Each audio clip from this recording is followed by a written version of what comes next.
Ayer hablábamos de la oración personal, ¿no es cierto? Y cómo el Señor quería que cada uno de nosotros nos relacionemos con Él, ¿no?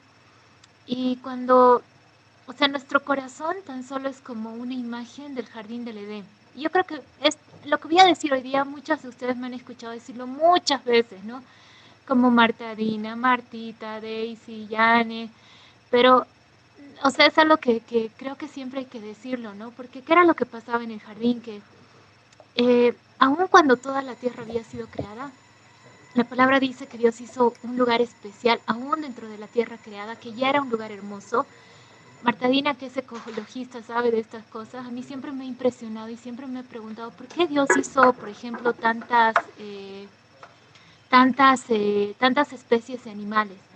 Y cómo hizo tantos lugares tan hermosos. Yo decía, a mí por ejemplo me gustan los felinos y decía, aun si cada día de mi vida me dedicase a conocer una especie de felino, creo que no terminaría de hacerlo. Ahí está. ¿Y cuál es el tema? El tema es que creo que esto nos está hablando de la sobreabundancia de Dios y del corazón que tiene para nosotros. Y la palabra dice que aun cuando el mundo fue creado, dice que Él hizo un lugar especial, un jardín, ¿no?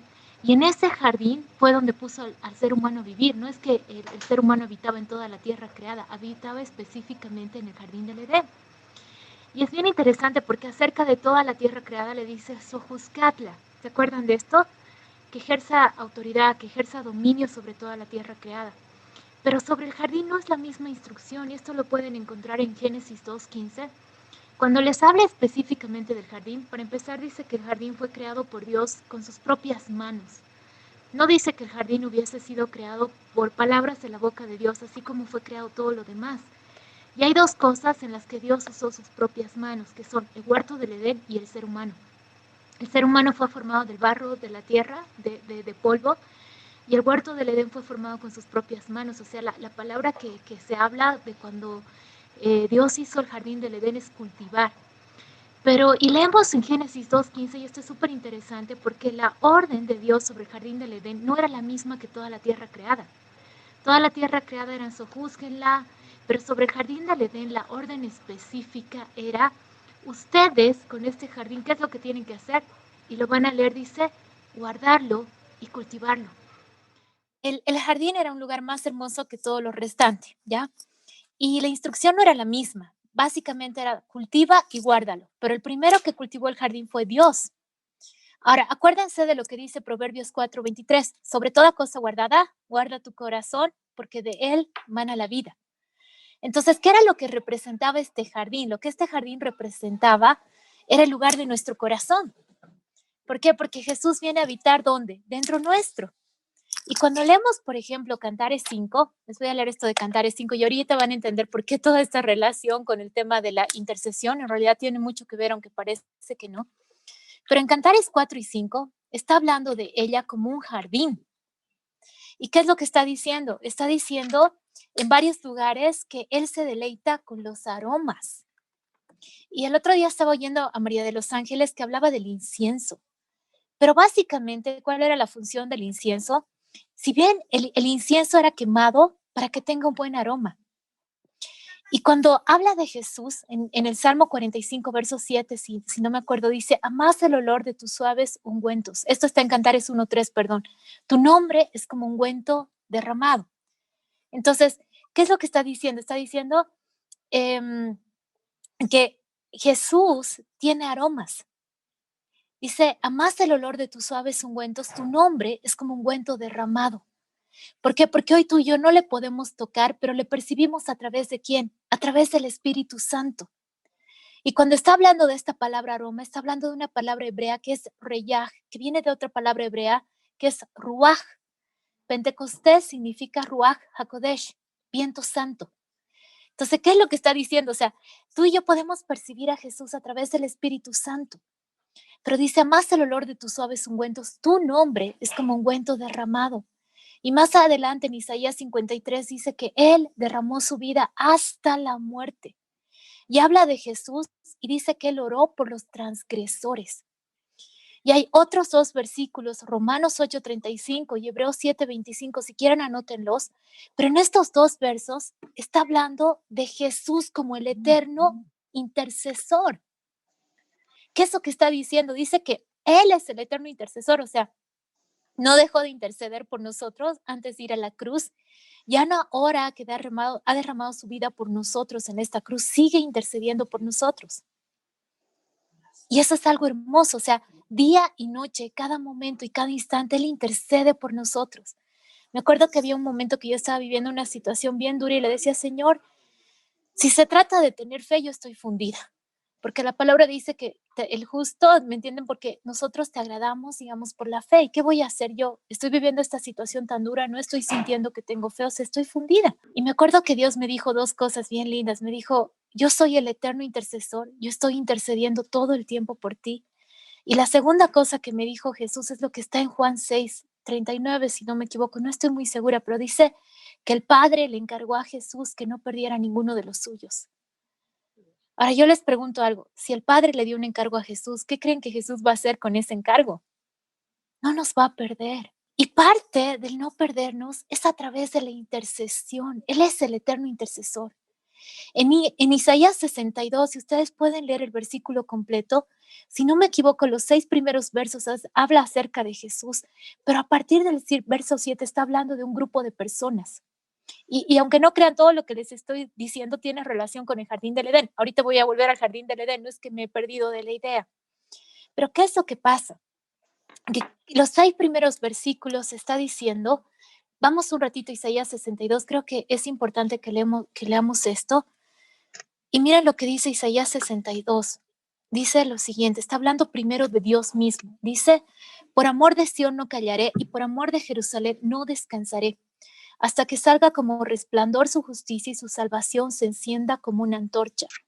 Entonces verán las gentes tu justicia y todos los reyes tu gloria, y te será puesto un nombre nuevo que la boca de Jehová nombrará. Y serás corona de gloria en la mano de Jehová y diadema de reino en la mano del Dios tuyo. Nunca más te llamarán desamparada, ni tu tierra se dirá más desolada, sino que serás llamada Jefsibá y tu tierra Beula, porque el amor de Jehová estará en ti y tu tierra será desposada. Pues como el joven se desposa con la virgen, se desposarán contigo tus hijos, y como el gozo del esposo con la esposa, así se gozará contigo el Dios tuyo. Entonces, ¿qué Dios está hablando en estos 5 primeros versículos? Está hablando de su anhelo. Y quiero que esta frase se nos quede grabada en el corazón. Todo, absolutamente todo lo que está pasando y todo hacia donde la historia se está dirigiendo tiene que ver con los anhelos de Dios. Dios tiene un anhelo y Dios va a cumplir su anhelo. Y en Isaías 62 está expresando su anhelo. Dice, por amor de Sión no callaré y por amor de Jerusalén no descansaré. Y cuando está hablando de que no va a callar, yo creo que está hablando de dos cosas. Está hablando ¿se acuerdan lo que ayer les decía? Cómo se edifican los muros alrededor de las generaciones. Les decía que es a través de oración y de instrucción. Y Dios mismo está diciendo, y qué interesante esto, dice, por amor de ellos y por mi deseo sobre ellos. ¿Cuál es mi deseo sobre ellos? Mi deseo es que salga como resplandor su justicia y que su salvación se encienda como una antorcha. Y serás corona de gloria en la mano de Jehová y diadema de reino de la mano del Dios tuyo. ¿Qué es lo que está diciendo? Hasta que yo pueda reflejar toda mi gloria en ti, hasta que tú seas ese reflejo de mi gloria, yo no voy a descansar, no voy a parar. Y cuando habla de que no va a callar, yo creo que está hablando justamente de las dos cosas. Uno, porque es el eterno intercesor. Y dos, ¿por qué? Porque no va a dejar de decirnos las cosas. A través de Cantar de los Cantares nosotros podemos ver esto. Una de las características de Cantar de los Cantares es que él no se cansa una vez, tras otra vez, tras otra vez, tras otra vez, de decirle cuán hermosa es ella para él y el amor que le tiene. Sin importar que ella falle, porque en Cantar de los Cantares tú no ves a una mujer perfecta. De hecho, ella muchas veces falla, muchas veces está en debilidad, muchas veces el amado le está diciendo, ven conmigo, y ella no va, porque se deja llevar por el temor y se deja llevar por la comodidad y por muchas otras cosas más. Pero vez tras vez, lo primero que él hace es decirle, si no lo sabes, bella entre las bellas, hermosa mía, amiga mía, perfecta mía, paloma mía, cada vez está afirmando en amor y resaltando las cosas que él mismo ha puesto en ella. Es impresionante, pero le dice, tú eres hermosa y de desear, ¿no? Como la torre de Estirsa, tus labios son de esta manera, tu nariz es así. ¿Y quién le ha dado todas esas características? Se las ha dado Dios mismo, porque Dios es nuestro creador, pero él mismo la resalta en ella. Y Dios quiere que nosotros sepamos que somos eso para Él. Si nosotros no sabemos quiénes somos en el corazón de Dios, va a ser difícil que podamos venir delante de Él con valentía. Ahora miren lo que pasa en Isaías 62 y dice esto en el verso 3, dice, y serás corona en la mano de Jehová, diadema de reino en la mano del Dios tuyo. No sé si alguna vez se han puesto a pensar cómo como personas tú y yo y como iglesia reflejamos su gloria.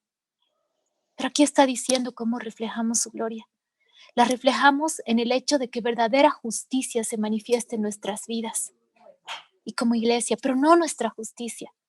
Porque la palabra dice que nuestra justicia, lo que tú puedes creer que es justicia, y quizás lo que yo creo es como trapo de inmundicia, pero la justicia de Dios es la justicia de Dios, ¿me entienden? Porque solamente Él es bueno, solo hay uno bueno y solo hay uno que sabe la diferencia entre lo bueno y lo malo. Entonces, ¿qué es lo que está diciendo? Cuando mi justicia se refleje en ti, tú vas a ser una corona, o sea, vas a reflejar mi gloria por completo y yo no voy a parar hasta que lo haga. ¿Y cuál es la historia de la iglesia? Hace más de 2000 años, desde que Jesús vino, Él nos está preparando y la palabra dice que la gloria de la iglesia postrera va a ser mayor que la primera. Cuando nosotros leemos la iglesia primera nos quedamos impresionados, señales, prodigios y milagros, unidad, un mover del Espíritu sin precedentes, un amor que no alcanzamos a entender, ¿me entienden? Pero eso es pequeño en comparación de lo que vendrá y de lo que Dios ya está haciendo en estos tiempos, porque creo que estamos viviendo tiempos finales. Entonces, si bien es cierto que la maldad va a crecer y la palabra dice el amor de muchos se va a enfriar y eso es de lo que debemos guardar nuestro corazón. Por eso dice, sobre toda cosa guardada, guarda tu corazón porque de él mana la vida. Lo principal de lo que debemos guardar nuestro corazón antes de que cualquier cosa es que el amor de Dios no se enfríe en nosotros, que no se enfríe en nosotros. ¿Y qué es lo que pasa? Miren, a partir del verso 6 dice, sobre tus muros, miren qué interesante, oh Jerusalén, he puesto guardas. ¿Quiénes eran los guardas? Eran los centinelas que estaban sobre los muros. Los muros representaban un lugar alto y estos guardas tenían que dar la voz de alarma cuando una guerra estaba por acontecer, pero también las voz de alegría cuando cosas buenas estaban por venir. Y mira lo que dice, sobre tus muros, oh Jerusalén, he puesto guarda todo el día y toda la noche, no callarán jamás. Los que os acordáis de Jehová, no reposéis ni le deis tregua hasta que restablezca Jerusalén y la ponga por alabanza de la tierra. ¿Qué es lo que está diciendo? Está diciendo, miren, yo he puesto gente sobre los muros, centinelas, y ellos anhelan lo que yo anhelo. Se han llenado con los anhelos de Dios en su corazón, han experimentado intimidad conmigo y se han llenado por un anhelo de justicia genuino, no la justicia del hombre, no de la justicia que es como trapo de inmundicia, sino se han llenado con el deseo de mi corazón y van a hacer lo que yo voy a hacer y yo los he llamado para ser mis amigos y mis compañeros. Una de las palabras que el amado le dice a la amada en Cantares es rayá y a mí me fascina esa palabra porque rayá significa asociada, amiga, compañera. ¿Se imaginan eso? O sea, ¿qué es lo que le está diciendo en Cantares? ¿Sabes qué, Sulamita? Ya no eres alguien que tan solo de mirar se derrite mi corazón, porque eso es lo que Dios siente por cada uno de nosotros. Todos estamos creciendo en el amor que le tenemos, o sea que todos estamos en el mismo estado. Tengas 20,000 años de cristiano o te hayas convertido ayer, todos estamos creciendo en el amor que le tenemos. Y no importa en la etapa que estemos, Dios reconoce el amor que le tenemos en la etapa de madurez en la que estamos. Pero ¿qué es lo que pasa? ¿Qué es lo que le está diciendo? Ya no solamente te veo como alguien hermosa que derrite mi corazón, sino te veo como alguien que está conmigo donde yo estoy. Te veo como alguien que está luchando por mis anhelos, como alguien que no va a callar ¿Y de qué manera tú y yo no callamos? Por un lado, en oración, en intercesión. En Ezequiel 22:30, si no me equivoco, dice, busqué a alguien que se pusiera en la brecha y no lo hallé. ¿Por qué Dios hace eso? Porque el Salmos dice, Salmo 116, si no me equivoco, dice, los cielos de los cielos pertenecen al Señor, pero la tierra le ha sido dada a los hijos de los hombres. ¿Qué es lo que está diciendo? Que a ti y a mí sí nos ha sido dada una función de autoridad sobre tierra creada, pero nunca separada del lugar de intimidad. Proverbios 4:23 dice, sobre toda cosa guardada, guarda tu corazón porque de él mana la vida. ¿Y cuál era la instrucción sobre el jardín? Tú debes empezar lo que yo he hecho, cultivar el jardín, pero también debes guardarlo. ¿Y qué era lo interesante de esto? Que cuando Dios puso al hombre, una vez creado en el jardín del Edén, dice que le trae a todos los animales para que él les ponga nombre. Nosotros, cuando dice no vamos a callar jamás, está hablando de las palabras que salen de nuestra boca. ¿Y por qué Dios le dice a Adán, ponle nombre a los animales? Porque Adán estaba haciéndolo desde el lugar de intimidad. Y en Génesis 3:8 dice que Dios se paseaba en ese jardín. Entonces, ¿cuál era la idea? La idea era autoridad y gobierno, sí. Y quiero que esta frase nos quede bien grabadas, pero nunca separadas del lugar de intimidad. Porque autoridad y gobierno separados del lugar de intimidad son un desastre. Y eso nosotros vemos esa realidad día tras día, ¿me entienden? Con los gobiernos que gobiernan. Por eso ayer cuando les leía si no me equivoco, era Primera de Crónicas 23, ¿qué era lo que David decía? Decía, cuando alguien que teme a Dios gobierna, es como el cielo sin nubes. Hay una bendición impresionante. Entonces, ¿cuál era el tema? El tema era que desde ese lugar de intimidad, además, la palabra dice que de nuestro interior van a correr ríos de agua viva. Y del lugar del Edén habían 4 brazos que alimentaban toda la tierra creada porque en ese tiempo no había lluvia. O sea, del centro del Edén había un río que fluía. Norte, sur, este y oeste eran 4 brazos que iban hacia toda la tierra creada y la alimentaban. ¿Cuál es la idea? Es como la imagen de Ezequiel 47. Ezequiel 47 está hablando de los ríos del templo que salen por debajo del umbral de la puerta. El templo significa el lugar de encuentro del ser humano con Dios, de Dios con el ser humano. Y cuando ese lugar de encuentro existe, ese lugar de intimidad, cosas poderosas pasan. Y estos ríos son ríos que traen sanidad, que traen unción, que traen bendición. Entonces, ¿qué es lo que está diciendo Dios en Isaías 62? O sea, yo mismo no voy a callar y Jesús es el eterno intercesor, ¿me entienden? Pero también he puesto personas que no lo van a hacer jamás. ¿Qué está diciendo? Asociados míos, amigos míos, que van a clamar por mis propósitos y van a clamar porque verdadera justicia sea establecida en la tierra. ¿Y saben cuál va a ser el mayor cumplimiento de la justicia de Dios establecida sobre la tierra? Cuando Jesús vuelva. Porque Él es el sol de justicia. Él es la luz que empezó a amanecer sobre nosotros. No es que la luz resplandeció un día en medio de un mundo en oscuridad, lo hizo cuando el mundo fue creado. Porque dice que el Espíritu se movía sobre las fases de las aguas y el mundo estaba sumido en oscuridad y Dios separó la luz de las tinieblas. Lo hizo cuando Jesús vino. Pero va a haber un cumplimiento total de esto cuando el sol de justicia se manifieste. Y eso va a ser en su segunda venida. Entonces, miren, Apocalipsis termina en Apocalipsis 22 dice, el Espíritu y la novia dicen, ven, ven Señor Jesús. Yo les hablaba ayer de cómo Dios está llenando a la iglesia de un anhelo, pero un anhelo por sobre todas las cosas, por Él, antes que cualquier otra cosa. O sea, antes que un anhelo, ¿me entienden? Por cualquier otra cosa, un deseo genuino y un anhelo genuino por Él. Y a partir de ese anhelo viene el clamor por justicia. Cuando tú y yo clamamos por justicia, clamamos por justicia cuando clamamos por nuestras generaciones. Cuando clamamos porque sí tengan bienestar, pero más allá de eso, porque genuinamente conozcan de Dios. Porque el día que les toque tomar una decisión puedan decidir por Él.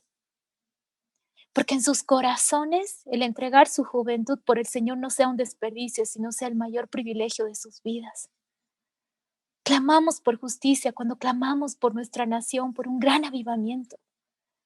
Cuando clamamos porque Dios quite toda luz y oscuridad, porque Dios quiebre todo lo generacional que ha venido de generaciones pasadas, de siglos atrás. Cuando Dios libra a nuestra nación del culto a los ídolos. Clamamos por justicia cuando clamamos por los países de Latinoamérica, por las naciones en el mundo.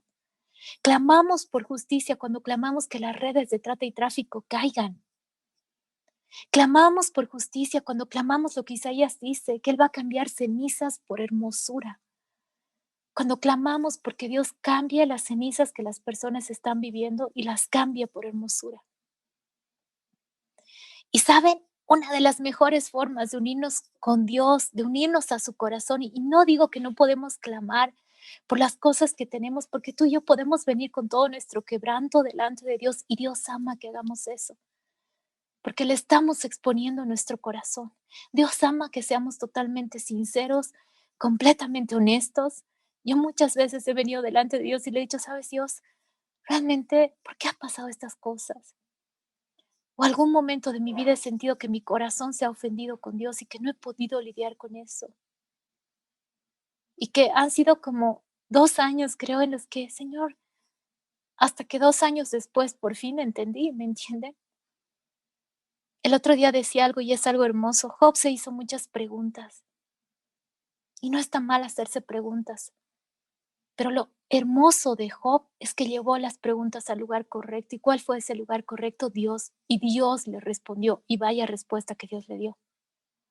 Le dio una revelación tan grande de quién era él. Probablemente sí, Job era un hombre justo, era un hombre que conocía los preceptos, los mandamientos de Dios, pero creo que quizás no había conocido la profundidad de Dios en el amor que Dios tenía por él. Y en medio de todas esas preguntas que le hace, la respuesta es, mira quién soy yo, Job. La respuesta es su grandeza, es su hermosura. Y eso satisface toda otra pregunta de su corazón y es lo que también Dios va a hacer con nosotros. Y en medio de esa respuesta vamos a entender muchas cosas. Al entender la dignidad de Dios, vamos a entender muchas otras cosas. Pero obviamente Dios va a satisfacer nuestro corazón. Y es tan gloriosa la respuesta que Dios le da a Job que él dice, de oídas te había oído, mas ahora mis ojos te ven. ¿Me entienden? O sea, este hombre que conocía tanto de Dios. Y volviendo al tema del jardín, y volviendo al tema de Jesús, ¿y por qué les hablaba de Jesús como aquel que tiene aromas? De hecho, el Salmo 45 dice que el aroma de Jesús son casia, canela y mirra, que esos son los 3 aromas de Jesús. Y vamos a leer lo que dice Apocalipsis primero 5:8 y luego 8:4 y 5. Pero 5:8 dice lo siguiente. Cuando hubo tomado el libro, los 4 seres vivientes y los 24 ancianos se postraron delante del Cordero. Todos tenían arpas y copas de oro llenas de incienso, que son las oraciones de los santos. Y solamente quiero hacer un paréntesis en esto y decirles lo siguiente. No sé si a ustedes les ha pasado, pero a mí como que un tiempo de mi vida me daba cucu leer Apocalipsis.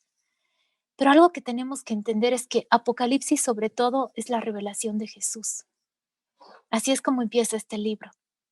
Lo que nos está mostrando es la revelación de Jesús y es cómo Jesús va a establecer justicia en la tierra. Y dentro de ese contexto podemos entender que los juicios de Dios no son malos y que realmente aún los juicios de Dios son algo hermoso y que podemos alabarlo y adorarlo en medio de esos juicios, porque Él está estableciendo justicia. Esto es más largo, pero miren lo que dice Apocalipsis 5:8. Y cuando hubo tomado el libro, los 4 seres vivientes y los 24 ancianos se postraron delante del Cordero. Todos tenían arpas y copas de oro llenas de incienso, que son las oraciones de los santos. ¿Qué decía que tenía? Dice que cuando hubo tomado el libro, los 4 seres vivientes y los 24 ancianos, básicamente estos 4 seres vivientes, ¿qué están haciendo por la eternidad? La palabra dice que estos 4 seres vivientes tienen ojos en todo su cuerpo. Por la eternidad están alrededor del trono, están contemplando a aquel que está en el trono. Por la eternidad Dios les está revelando algo nuevo de Él y no dejan de ser sorprendidos. Y a partir de ese ser sorprendidos y ser conmovidos por la revelación de Dios, empiezan a declarar santo, santo, santo. Y estos 24 ancianos representan seres humanos. No sé por qué han sido coronados por Dios, pero por alguna razón Dios les ha puesto una corona. Pero dice que cada que estos 4 seres vivientes, esto está en Apocalipsis 4, contemplan al que está sentado en el trono y declaran santo, santo, santo, que santo en realidad no está hablando de un atributo de Dios, sino de la suma de todos los atributos de Dios combinados de una manera perfecta. ¿Me entienden? O sea, la suma de cada uno de sus atributos. Y no es que Dios restringe uno de sus atributos para mostrar el otro, no es que cuando está mostrando justicia está dejando de expresar misericordia, porque Dios es quien Él es desde la eternidad y hasta la eternidad. Y esto decía Spurgeon, si no me equivoco, cuando hablaba de la santidad de Dios. Pero, ¿qué es lo que está pasando? Cada que ves que estos 4 seres vivientes están diciendo esto, dice que los 24 ancianos arrojan sus coronas delante de Él, o sea, es Dios, o sea, tú nos has puesto estas coronas, tú nos has honrado, pero al contemplarte, wow, no importa cuál haya sido nuestra trayectoria en la tierra, no importa lo que hayamos vivido, delante de quien tú eres es nada, delante de la grandeza, delante de tu gloria, delante de tu dignidad, delante de tu hermosura, delante de tu magnificencia, es nada delante de ti. ¿Y qué es lo que pasa? Que aquí, luego cuando está describiendo a estos 4 seres vivientes y a estos 24 ancianos, dice que todos tenían arpas y copas. Y cuando nosotros leemos Apocalipsis, es bien interesante, pero por un lado, cuando está hablando de la adoración de los cielos, y acuérdense, cuando David construyó el arca, lo hizo en base a ¿qué? A la revelación que tuvo de los cielos, de la adoración celestial. Cuando Moisés construyó el arca también, o sea, lo hizo también en base a la adoración celestial, cuando se construyó el primer templo. El Cuando tabernáculo. el tabernáculo, gracias. ¿En base a qué lo hizo? En base al diseño que recibió en los cielos. Por eso la palabra dice que es como es hecho en los cielos, sea en la tierra. Entonces, ¿de qué está hablando? Está hablando de que en la tierra Dios va a hacer esto y lo está haciendo. ¿Qué es lo que está haciendo? Nos está llevando a ser aquellos que tienen en una de sus manos un arpa y en otra de sus manos tienen una copa. ¿Qué es el arpa? Adoración. Solo quiero mencionarles algo, pero quiero decirte que este es un tiempo para adorar a Dios como nunca antes. Como nunca antes.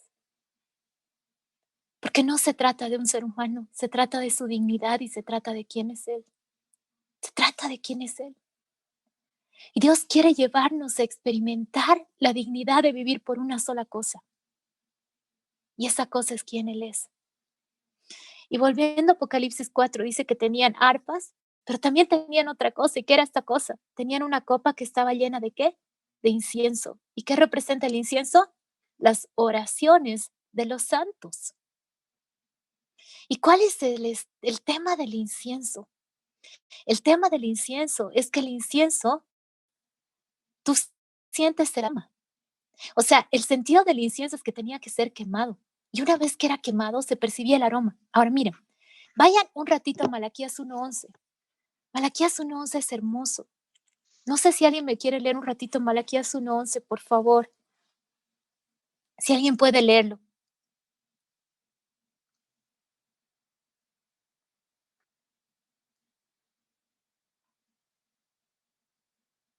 ¿Puedes, Geraldine? Sí, Carito, aquí estoy. Malaquías 1:11. Dice la palabra.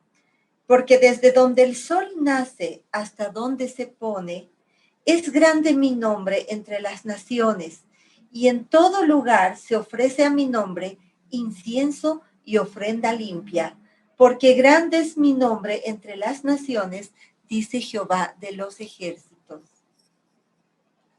Esta es la Amén, versión gloria a Reina Dios. Valera.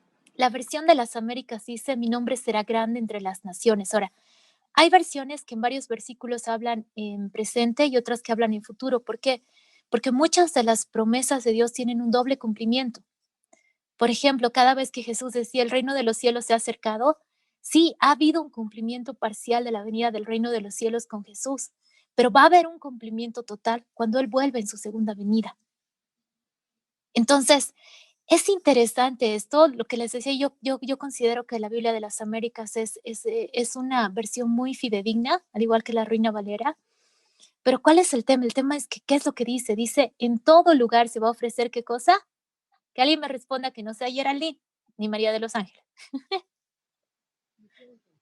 ¿Qué dice que se va a ofrecer en todo lugar? Incienso, Incienso. oraciones, ¿Y qué son y qué es el incienso? las oraciones, Pero ¿a partir de qué lugar? el corazón. De derramar nuestras propias vidas, de unirnos al deseo de Dios, de unirnos a los anhelos de su corazón, de ver las cosas desde su perspectiva.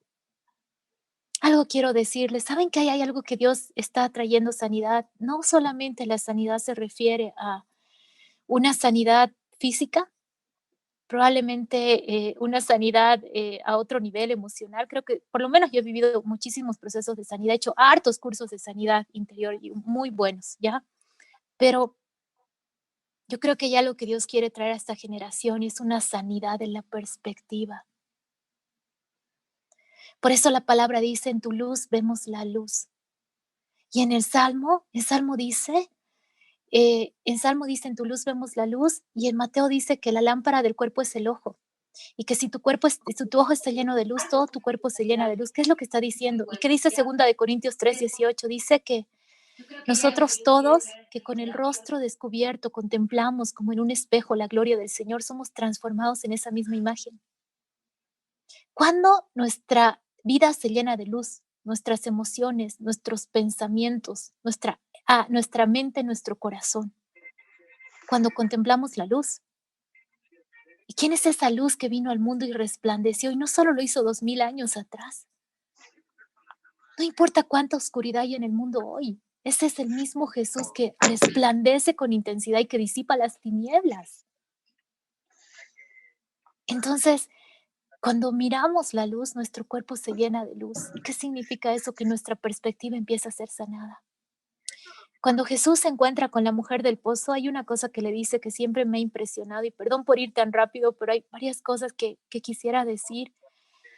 Pero le dice algo a la mujer del pozo, a la mujer samaritana, le dice, si tú supieras quién es el que te está pidiendo agua y tú conocieras el don de Dios, dice, tú le pedirías agua de vida eterna y Él te la daría. Y ahí se están estableciendo dos principios de intercesión. Si tú y yo, primero, realmente tuviéramos una revelación del Dios con el que nos estamos relacionando, si tú y yo tuviésemos una revelación del Todopoderoso, yo creo que todavía yo tengo una pequeñísima revelación, pequeñísima, pero si tuviéramos una revelación realmente de quién es este Dios, ¿tú crees que dejaríamos de pedirle? Esa es una de las cosas. Y el otro le dice, si tú conocieras el don de Dios, y el don es algo, es un regalo, es algo que se da gratuitamente. Y cuando le dice eso, ¿qué le está diciendo? O sea, si tú tan solo tuvieras la más pálida idea de lo que está disponible para ti, ciertamente pedirías y te estaría dado. ¿Y qué les decía Jesús también en el Nuevo Testamento? Les decía, si ustedes siendo malos padres les van a dar a sus hijos los que les piden, ¿cuánto más Él va a dar el Espíritu Santo a los que se lo pidan? ¿Qué era lo que les estaba diciendo? O sea, les estaba diciendo, miren, no tienen la más pálida idea de todo lo que yo anhelo darles. Les voy a contar un testimonio así súper chiquitito.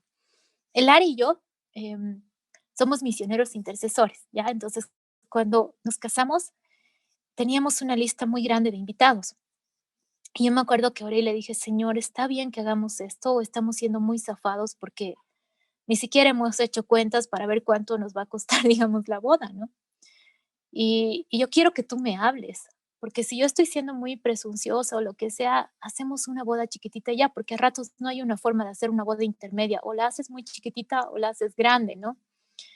Y ¿saben? Me acuerdo que me dieron dos palabras en ese tiempo, y las dos palabras decían más o menos lo mismo, como que yo ya tengo todo previsto para tu boda, y yo ya tengo todo previsto para tus 270 invitados, porque eran 270, y, y depende de ti que lo tomes, pero ya está todo. Y fue increíble. ¿Saben qué fue lo primero que me regalaron? Los recuerdos, que es lo último que se da en la boda y eran como los recuerdos que yo quería. Me regalaron el vestido de novia, nos regalaron la comida, o sea, fue más que impresionante, no les puedo explicar lo que pasó, pero creo que Dios se emociona mucho con las bodas, de verdad, creo que al Señor le trae mucha alegría en el corazón, pero bueno. Entonces, ¿qué es lo que Dios nos está diciendo? Si supieras quién soy yo realmente, por eso Dios quiere que tengamos revelación de Él. Y quiere que tú y yo nos acerquemos así como Esther un día se acercó. Y creo que esta palabra de Esther es un tiempo para hoy, para Bolivia, para la nación. Esther hizo 2 banquetes. Y antes de hacer el primer banquete, le dijo a todos que ayunasen y orasen. Es un tiempo de ayunar, es un tiempo de adorar a Dios, es un tiempo de buscarlo, buscarlo, buscarlo. Es un tiempo de venir en arrepentimiento, pero desde la perspectiva de saber que somos amados por Dios, no de creer que somos la vil cucaracha inmunda. ¿Entienden? ¿Por qué? Porque si creemos que somos la vil cucaracha inmunda, lo que va a venir a nuestra vida no es arrepentimiento, es remordimiento. Pero si sabemos que somos amados por Dios, sí vamos a experimentar arrepentimiento verdadero. Entonces, ¿qué es lo que pasa? Hace un primer banquete, ¿se acuerdan de esto? Y invita a cenar al rey y al enemigo Amán, al que quería exterminar a toda la nación. ¿Y qué dice la palabra? Nuestra lucha no es contra carne y sangre. ¿Se acuerdan de esto? Es contra principados, contra potestades, contra huestes y todo lo demás. Y hace una segunda cena, y yo siempre decía, pero ¿por qué hace una segunda cena? Y esta segunda cena lo invita de nuevo al enemigo Yamán. Recién en la segunda cena, ese enemigo es vencido por completo. Pero ¿saben qué es lo que ella hace? Honra al rey. Se viste con sus vestiduras reales. Y yo creo que ella pide 3 días de ayuno porque ella necesitaba realmente tener la convicción de acercarse a ese rey. Ahora tú y yo, ¿a quién nos estamos acercando? ¿Qué es lo que la palabra dice? Que nos estamos acercando a un trono de gracia. No nos estamos acercando a alguien que necesitas convencer que eres digno. No nos estamos acercando a alguien que tienes que mostrarle tus méritos para acercarte a Él. No nos estamos acercando a alguien que no vea nuestra debilidad. Él ve toda nuestra debilidad, la sabe mejor que nosotros. Y así todo, ha dado la vida por nosotros. De hecho, la palabra dice que Él dice que por el gozo puesto delante de Él menospreció la cruz. Él sabía lo que la cruz iba a significar. Pero ¿cuál era el gozo puesto delante de Él? Por un lado, hacer la voluntad del Padre y por otro lado, cada una de nosotras, cada uno de nosotros. Él pensaba en cada uno cuando dio su vida y dijo, vale la pena, vale la pena. ¿Me entienden? Lo mismo para nosotros. El hecho de poder mantenernos en intercesión a través de los años, el hecho de vivir muchas cosas es como que vale la pena por el gozo puesto delante de nosotros. ¿Cuál es ese gozo? Vamos a casarnos con Él. Vamos a experimentar un gozo impresionante, plenitud total. Él va a venir por su novia un día y tú y yo somos su novia. Y volviendo a este tema del incienso, entonces, ¿qué es lo que dice? Que cada uno de ellos tenía copa. Pero miren qué interesante, más adelante en Apocalipsis 8:3, les voy a leer desde el verso 3, dice, otro ángel vino entonces y se paró ante el altar con un incensario de oro. ¿Qué tiene qué tiene el incensario? Tiene incienso, que es el incienso a las oraciones de los santos.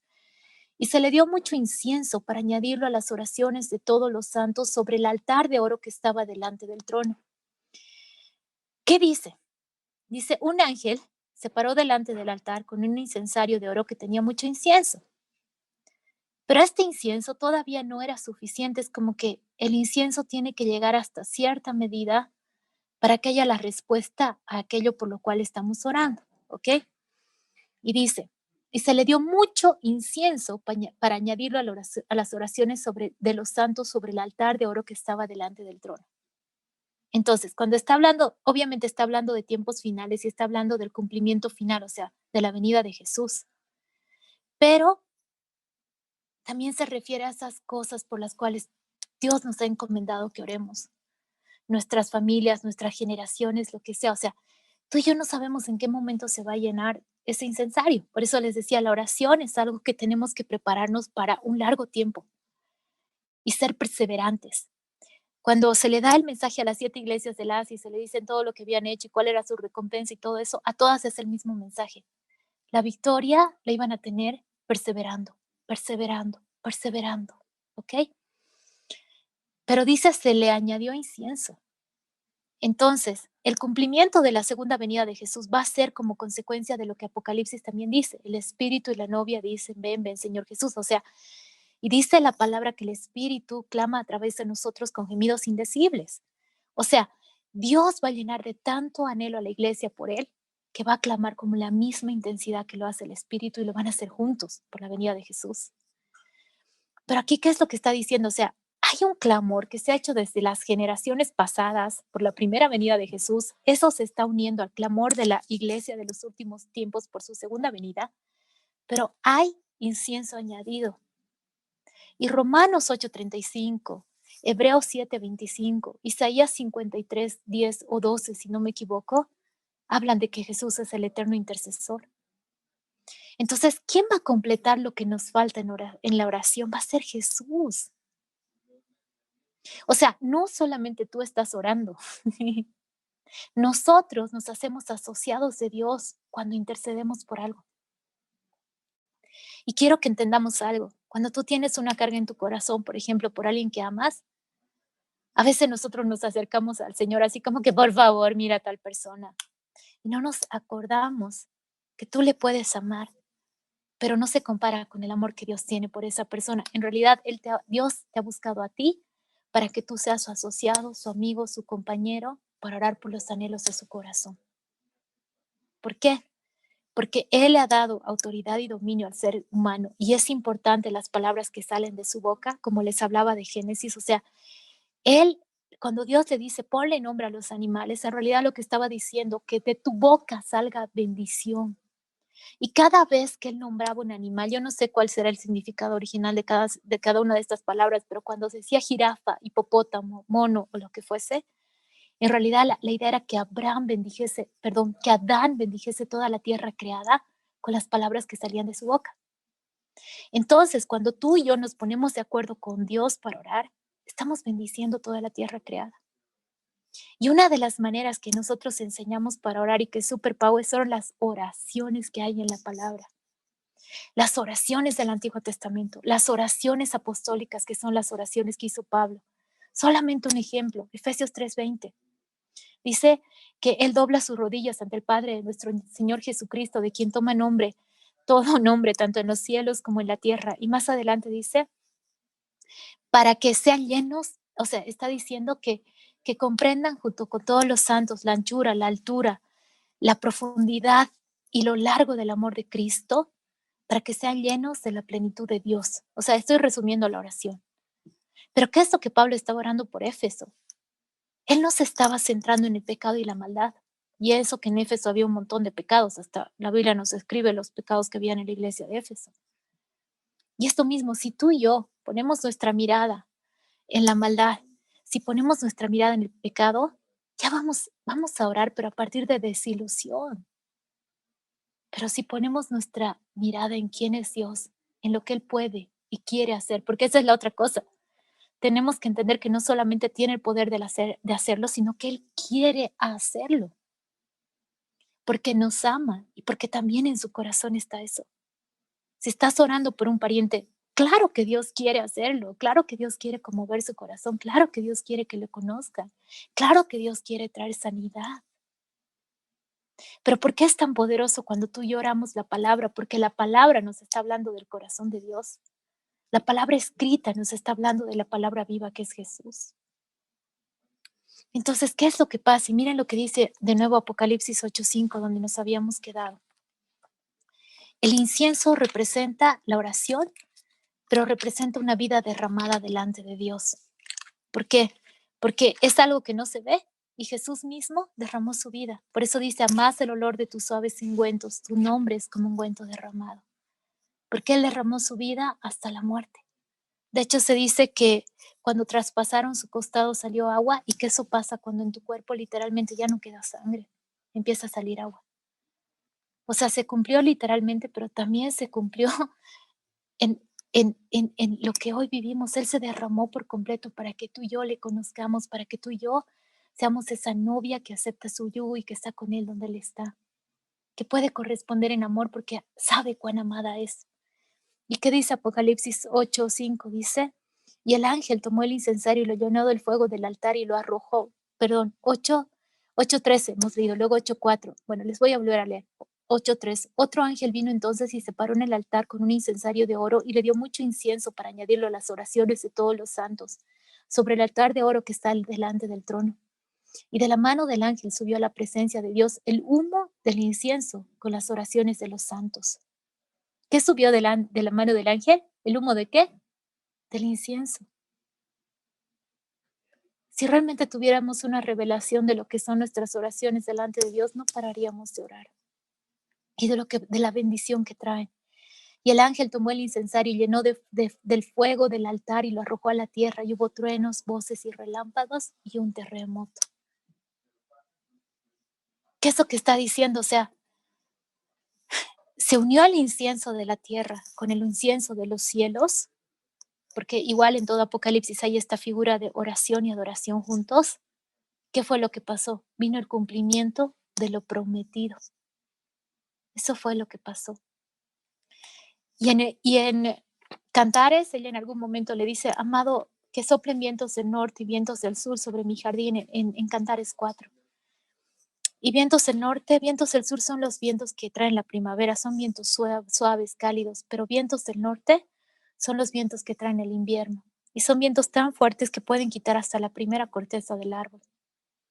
Pero ¿qué ella es lo que está diciendo? Yo quiero que estos vientos vengan sobre mi vida, al jardín de mi vida, al jardín de mi corazón. Quiero sentir tu amor, tu abrazo, pero también estoy dispuesta a experimentar el fuego que vas a traer sobre mi vida. Estoy dispuesta a experimentar las aflicciones. ¿Por qué? Porque quiero que mi vida sea derramada como un incienso. ¿Y qué es lo que pasa en Cantares 4? En Cantares 5:1 le dice, venga mi amado a su jardín y pruebe de sus dulces frutos. O sea, ¿qué es lo que va a traer al amado de vuelta a la tierra? Lo que dice Malaquías 1:11, que toda la tierra va a ser llena de incienso. Toda la tierra, toda la tierra. Vidas derramadas en oración y adoración a partir de un corazón que ha entendido el amor de Dios y que le está correspondiendo en amor. Y luego dice, venga mi amado a su jardín. O sea, está diciendo, cuando el aroma de la tierra se esparza, cuando el aroma de mi vida se esparza, eso va a traer al amado al jardín. O sea, Él va a venir a nuestra vida de manera personal, va a venir a nuestra vida como iglesia, va a venir a nuestra nación, como naciones de la tierra, pero finalmente va a venir al mundo entero en su segunda venida. Entonces vivimos el cumplimiento de esto en pequeñas dimensiones de manera personal, lo vivimos en una dimensión más grande como iglesia, más grande como naciones de la tierra y más grande en su segunda venida, el cumplimiento completo. Pero ¿qué es lo que dice? Y dice, venga mi amado a su jardín y pruebe de sus dulces frutas. Y cuando habla del jardín está hablando de que tiene muchos árboles de incienso, está describiendo que tiene mirra, que tiene el aroma de el frasco de alabastro que estaba lleno de nardo puro. El nardo específicamente está hablando del aroma que se derrama del corazón del ser humano cuando se derrama delante de Dios, ese aroma que para Él es hermoso, precioso, que lo valora más que cualquier otra cosa. Dios nos valora tanto como ser humano que dice que aun cada una de nuestras lágrimas, Él las guarda en su redoma. Y hay personas a las que Dios les ha dado el don de lágrimas. Daisy es una de esas personas. ¿Y qué es el don de lágrimas? Que tú en intercesión puedes llorar y clamar delante de Él. Pero aún cuando dice que cada una de nuestras lágrimas es como que Dios recuerda nuestra historia, no ve como poco nuestras luchas, no ve como poco nuestro caminar. Cuando habla de Juan el Bautista, dice que él era grande delante de Dios, no delante de los hombres. Y voy a terminar con Hechos 10. Ustedes pueden leerlo en sus casas, pero habla de un hombre llamado Cornelio. ¿Y qué es lo que le está diciendo? Cornelio, tus oraciones y tus ofrendas han subido como memorial delante de Dios. Algunas versiones dice limosna, pero en realidad lo que se está refiriendo es a la disposición del corazón de suplir necesidades. Y cuando habla de de María que derrama este frasco de alabastro delante de Jesús, dice que se ofendieron. Los primeros que se ofendieron fueron los discípulos porque dijeron, ¿por qué este desperdicio? Este frasco podía haberse vendido a gran precio y darlo a los pobres. Y ahí Jesús les dice, a los pobres siempre los van a tener con ustedes, pero quiero que sepan algo, que donde se predica este evangelio, se va a hablar de lo que esta mujer hizo. ¿Por qué? Porque esta mujer entendió algo que ni los discípulos entendían en ese momento. La expresión del frasco de alabastro era tan solo una expresión de su propia vida derramada, tan solo una expresión de eso. Y Jesús valoró tanto eso, conmovió tanto su corazón. Y algunos teólogos dicen que lo que literalmente esta mujer hizo fue preparar a Jesús para su sepultura. Y nosotros hoy, al derramarnos como incienso delante de Él, estamos preparando su segunda venida. Y en Hechos 10 dice Cornelio, tus oraciones y tus limosnas. Pero primero, la buena obra es hacerla con Él, derramarnos delante de Él antes que cualquier otra cosa. Y luego, obviamente, estar dispuestos a suplir necesidades. Eso es algo que Dios ama, que escuchemos el clamor del pobre. Pero una vez más, tus ofrendas y tus oraciones y tus ofrendas han subido como memorial delante de Dios. ¿Qué está diciendo? Que las oraciones que hacemos son algo que Dios no olvida y que Dios recuerda. Y mucho de lo que estamos viviendo probablemente son tus oraciones de cuando tenías 10 años y ni tú te acuerdas, pero son la respuesta a esas oraciones. Dios sí se acuerda. Y todo lo que el hombre sembrare, eso también va a cegar. Amén. Eso era lo que quería compartir hoy con ustedes. Rosario, mil gracias. Como les decía, es súper lindo estar esta tarde con ustedes. Sé que es un ministerio de mujeres, evangelístico. Geraldine me ha contado algunas cosas que han sido muy lindas de escuchar. Ayer con mi esposa estábamos escuchando una enseñanza de María de los Ángeles que estaba bien bonita cuando entramos al Zoom. Realmente ha sido una bendición. Y bueno, quería darles gracias por la invitación. Y como les decía, estaba orando, o sea, sabía que el tema de hoy día iba a tener que ver con intimidad con Dios y el tema de mañana va a ser acerca de intercesión. Y vamos a hablar de la oración, porque la oración en realidad es un sinónimo de intimidad con Dios. Y quiero empezar leyéndoles Mateo 6, del 5 al 9, que dice, y cuando ores no seas como los hipócritas, porque ellos aman el orar en pie en las sinagogas y en las esquinas de las calles para ser vistos de los hombres. De cierto os digo que ya tienen su recompensa. Mas tú cuando ores, entra en tu aposento y cerrada la puerta, ora a tu Padre que está en secreto, y tu Padre que ve en lo secreto te recompensará en público. Y orando no uséis vanas repeticiones como los gentiles que piensan que por su palabrería serán oídos. No os hagáis pues semejantes a ellos, porque vuestro Padre sabe de qué cosas tenéis necesidad antes que vosotros le pidáis. Vosotros pues oraréis así. Y a partir del verso 9 lo vamos a ver mañana. Pero cuando le dice oraréis así, empieza diciendo, Padre nuestro que estás en los cielos, santificado sea tu nombre. Y este es un verso súper lindo, porque dice cuando ores, entra en tu aposento y cerrada la puerta, ora a tu Padre que está en lo secreto. Y tu Padre que ve en lo secreto te recompensará en público. Y en la NTV, la Nueva Traducción Viviente, dice, apártate a solas, cierra la puerta tras de ti y ora a tu Padre en privado. Tu Padre, quien todo lo ve, te recompensará. Y es bien interesante porque no se refiere a que no podamos, digamos, reunirnos y orar entre nosotras, ¿me entienden? O sea, no está hablando de eso. Pero de lo que está hablando es de algo mucho más profundo. Está hablando de la actitud del corazón. Y acuérdense que toda nuestra historia con Dios es una historia que parte a partir del corazón, ¿no? O sea, la palabra dice que Dios no mira lo que mira el hombre. Él no está viendo, digamos, las cosas que podamos mostrar externamente, aunque lo externo es un fruto de lo interno. Pero ¿qué es lo que Dios mira? Dios mira el corazón. Y creo que mucho de lo que vivimos en nuestra vida, aún lo que hoy día estamos experimentando como nación, creo que es porque Dios quiere tratar nuestros corazones, nuestra confianza en Él, ¿entienden? O sea, nuestra fe, nuestra perseverancia, el hecho de que Él sigue siendo Dios, o sea, sin importar que pasen los tiempos, las estaciones, una tras otra, Él sigue siendo este Dios que está sentado en un trono, desde la eternidad y hasta la eternidad, ¿me entienden? O sea, aún sin importar las estaciones y los tiempos que podamos vivir de una manera personal, porque obviamente cada uno de nosotros va a vivir cosas de manera personal, las vamos a vivir probablemente de manera familiar, como iglesia, como nación, como naciones de la tierra, pero siempre va a partir de este lugar que es el corazón. Y como les decía, hace mucho de lo que experimentamos y de lo que vivimos, al final tiene que ver con una cosa.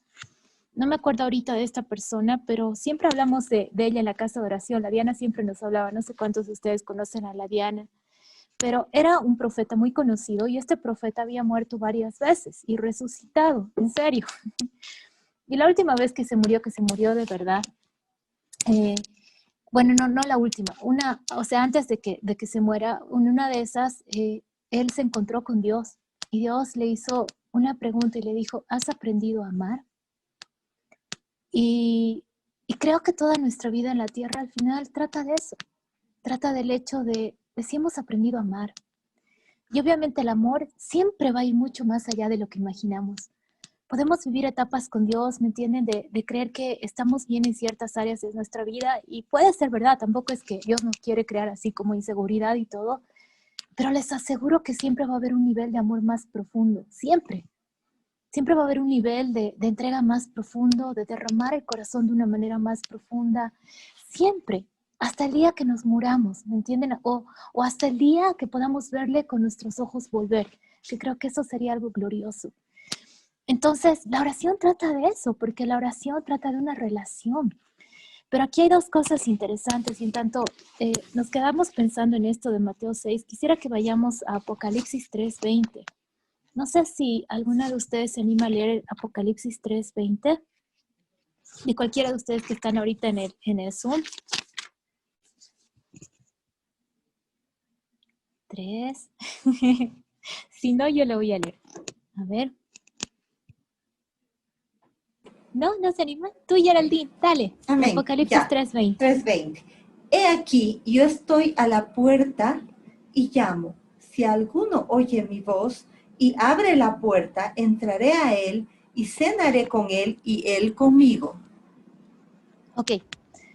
En lo que leíamos ahorita de Mateo 6 decía que cuando oremos no seamos como los hipócritas, ¿no? Y otra versión decía como los gentiles. Y en la NTV decía no parlotees. Y en la Reina Valera decía algo diferente, que no hagamos como vanas repeticiones. Pero es interesante porque aquí habla de cerrar la puerta. En Apocalipsis 3:20, y quizás muchas veces hemos relacionado este pasaje de la Escritura con la gente que no conoce al Señor, que les está diciendo aquí, yo estoy a la puerta y llamo, pero en realidad este es uno de los 7 mensajes a las iglesias del Asia. O sea, no era un mensaje para gente que no conocía de Dios, sino era un mensaje para gente que sí le conocía. ¿Y qué es lo que dice? Dice, si tú abres la puerta, yo voy a entrar en ti y voy a cenar contigo. Y en el contexto judío, la cena tenía una implicancia demasiado fuerte. O sea, no era que tú simplemente ibas a almorzar a la casa de cualquiera que te invitaba por diplomacia o lo que sea, o que tú invitabas a cualquiera a cenar a tu casa. Y la cena era como el momento de mayor intimidad. El hecho de que tú vayas y te sientes a la mesa de alguien si eras invitado, literalmente significaba, yo estoy de acuerdo contigo, no tengo nada en tu contra. Eso significaba sentarte a cenar. Por eso criticaban a Jesús mucho, porque él, decían, era amigo de los pecadores y que se sentaba y comía con los pecadores y los publicanos. ¿Se acuerdan de eso? Entonces, obviamente la élite religiosa del tiempo lo tenían a Jesús así como que, o sea, yo creo que todo el tiempo se les hacía pipoca a la cabeza, porque Jesús no hacía lo que ellos esperaban que él hiciera, ¿me entienden? O sea, que yo creo que andaban ahí todos confundidos, lidiando con su propia religiosidad y todo lo demás. Pero, ¿cuál es el tema? Como les decía, o sea, por un lado dice, cierra la puerta, pero por otro lado te dice, abre la puerta, ¿no? Y vamos a leer Cantares 5:2, y creo que de esto se trata todo lo que estoy tratando de explicar ahorita. Pero miren lo que dice Cantares 5:2. Cantares es un libro chiquitito de solo 8 capítulos, pero es increíble. Dice lo siguiente, dice, yo dormía, pero mi corazón velaba. Es la voz de mi amado que llama, ábreme hermana mía, amiga mía, paloma mía, perfecta mía. ¿Y qué es lo que ella está diciendo? Es bien interesante esto, dice, yo dormía, pero ¿qué era lo que velaba? mi corazón. Entonces, es como una imagen de que nosotros estamos durmiendo al mundo, por decirlo de alguna manera. No sé si han leído este versículo, si no me equivoco está en Ezequiel, pero es súper interesante. Dice, no llamen conspiración a lo que todo el mundo llama conspiración. ¿Qué es lo que está diciendo? Cuando tú y yo hemos conocido al Señor, hemos pasado del reino de las tinieblas al reino de la luz. Y dice que no nos conformemos al mundo. O sea, es como que Dios nos quiere llenar de una perspectiva diferente. ¿Me entienden? O sea, y que va mucho más allá de tan solo conocimiento. O sea, está hablando de esta relación en intimidad con Dios, que va a abarcar muchas etapas, va a abarcar muchas cosas, pero está hablando de eso. Y cuando dice, no llames conspiración a todo lo que el mundo está llamando conspiración, ¿qué es lo que te está diciendo? Hay una voz que está alrededor en el mundo. Hay una voz que se está levantando alrededor en nuestra nación. No nos hagamos parte de las cosas que espiritualmente se están levantando. Solamente por dar un ejemplo, ahorita hay mucha voz de acusación y nosotros tenemos que aprender a discernir las cosas que operan en el ambiente. De esto nos habla Oseas. Por ejemplo, tú cuando ves toda la historia de Oseas te das cuenta de algo. Cuando hay un pecado muy recurrente, este pecado se vuelve o se convierte en algo que empieza a operar en la nación. Y ya no solamente es un pecado, sino se convierte en una fortaleza. Se convierte en algo espiritual que está operando de manera negativa en contra del trono de Dios, en contra de los propósitos de Dios. ¿Me entienden? Hay potestades que están sobre naciones, que pueden ser potestades de cosas terribles como lo que hoy está ocurriendo. Y la idolatría es una de esas cosas que trae muchas cosas muy, muy malas, ¿me entienden? Pero a lo que me voy es a lo siguiente, no nos hagamos parte de eso. ¿Por qué? Porque no nos damos cuenta que a ratos, digamos, cuando nuestro corazón está despierto al mundo, acuérdense de lo que decía Cantares, yo duermo, pero mi corazón está despierto. O sea, ¿qué es lo que está diciendo? Estoy durmiendo para el mundo. Eso es lo que está diciendo. O sea, hay una voz que se está levantando en el mundo y no significa que no estemos viendo lo que está pasando. No significa que no nos enteremos. No significa que cerremos nuestros ojos y nuestros oídos, por ejemplo, para no oír el clamor del pobre. No significa eso. ¿Pero qué significa? No te hagas parte del pecado de la nación, no te hagas parte de lo que está operando alrededor. Y les digo, estamos viviendo en una época que tenemos que tener mucho cuidado. Nosotros, en el contexto de Bolivia como nación, ahorita se está levantando mucha voz de acusación. Se está levantando más racismo que nunca, más voz de acusación que nunca, más odio que nunca. Entonces, guardemos nuestro corazón. O sea, estamos dormidos para el mundo, pero estamos despiertos para Dios. ¿Qué significa eso? Por eso dice, yo duermo, pero mi corazón está despierto. O sea, hubo toda una nación, o sea, les digo, el pueblo de Israel, ¿en qué contexto vivieron? Vivieron, no me acuerdo en cuántos siglos de dominio del Imperio Romano, pero fueron varios siglos. Ni siquiera fueron años, décadas, fueron siglos. Y era una injusticia sistemática terrible la que operaba en ese momento.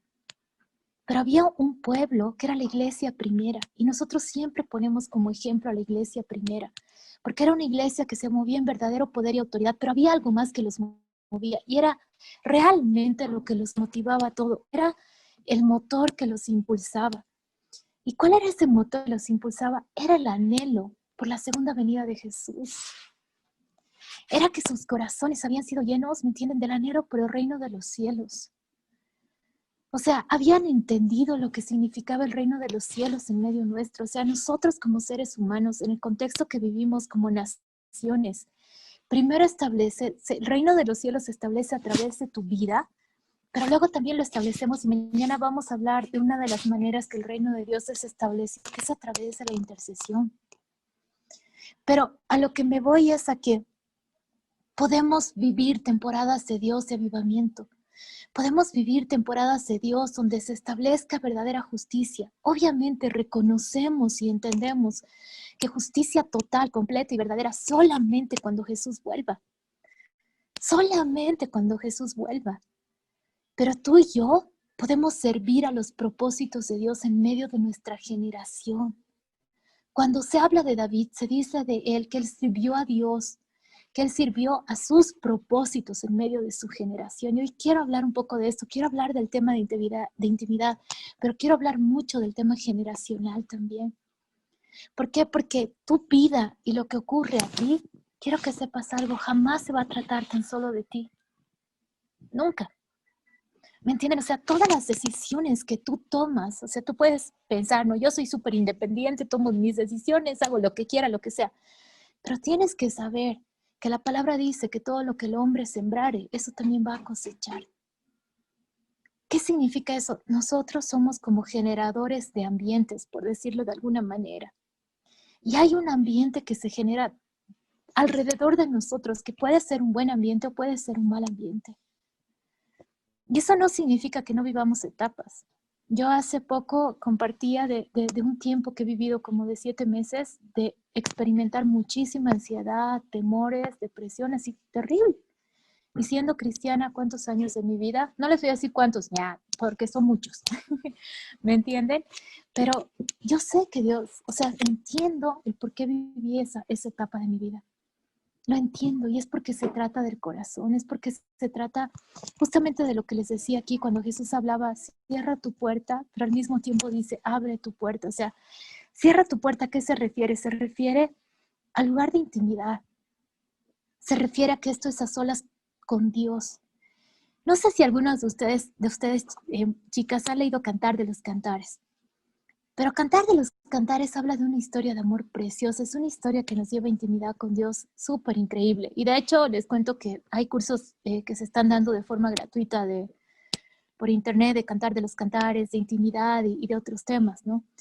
Pero, y si quieren me avisan, ¿ya? Pero lo que quería decirles es, en Cantar de los Cantares llega un momento donde ella pierde el camino, y eso está en el capítulo 1. Y le empieza a decir, dime cómo encontrarte.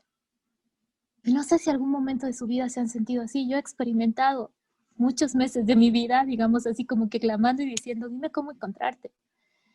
Y en algún momento él le dice, si no lo sabes, bella entre las bellas, sigue las huellas del rebaño.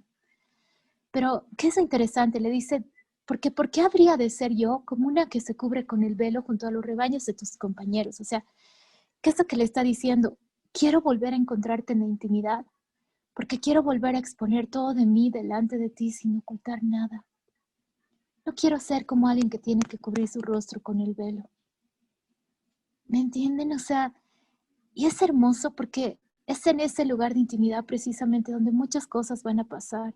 Y cuando le dice, si no lo sabes, bella entre las bellas, es bien lindo porque antes de decirle, esta es la manera que me vas a encontrar y los 5 pasos para encontrar a Dios, por ejemplo, ¿me entienden? O los 10 pasos para hacerlo. Cuando él le dice, si no lo sabes, bella entre las bellas, es como si literalmente estuviera sosteniendo el corazón de ella con sus manos y fortaleciéndola en amor, en un momento de debilidad, en un momento en que ella había caído, que no había hecho las cosas perfectas, porque creo que a ratos nosotros como cristianos luchamos mucho con este tema. O sea, ni siquiera nos animamos a abrir ciertas áreas de nuestra vida, ni a admitirnos a nosotros mismos que hay muchas áreas de debilidad, muchas áreas que experimentamos, porque es como que yo, cristiano, ¿cómo puedo estar viviendo estas cosas? ¿Me entiende? Pero la realidad es diferente. Y Dios ama que nosotros podamos mostrarle nuestro corazón. Por eso dice cerrar la puerta. O sea, esto es algo entre Dios y tú. No es algo que involucre a nadie más. Son esas cosas que se siembran en lo secreto y que nadie más se entera, que nadie más sabe. Es tu historia con Dios. Pero lo hermoso, digamos, de esta historia con Dios es que la palabra dice que nuestro nombre está siendo escrito, ¿no es cierto?, en el libro de la vida. Pero el nombre en el contexto judío involucraba algo más que simplemente el nombre que tú tienes, así como, no sé, Geraldine, María de los Ángeles, Evelyn, qué sé yo, Rocío, ¿me entienden? O sea, ¿por qué? Porque el nombre era como ¿cómo les digo? Como representaba todo lo que tú eras en pocas palabras. Entonces, cuando la palabra dice que nuestro nombre ha sido escrito en el libro de la vida, no solamente es que ha sido escrito Evelyn Saconeta, sino se refiere a que tu historia con Dios está escrita en los cielos. Todo lo que tú has vivido y experimentado.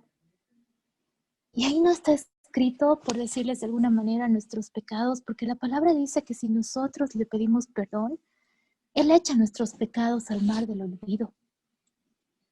Entonces, cuando dice cerrada la puerta, está hablando de que tenemos que empezar a desarrollar ese tipo de intimidad.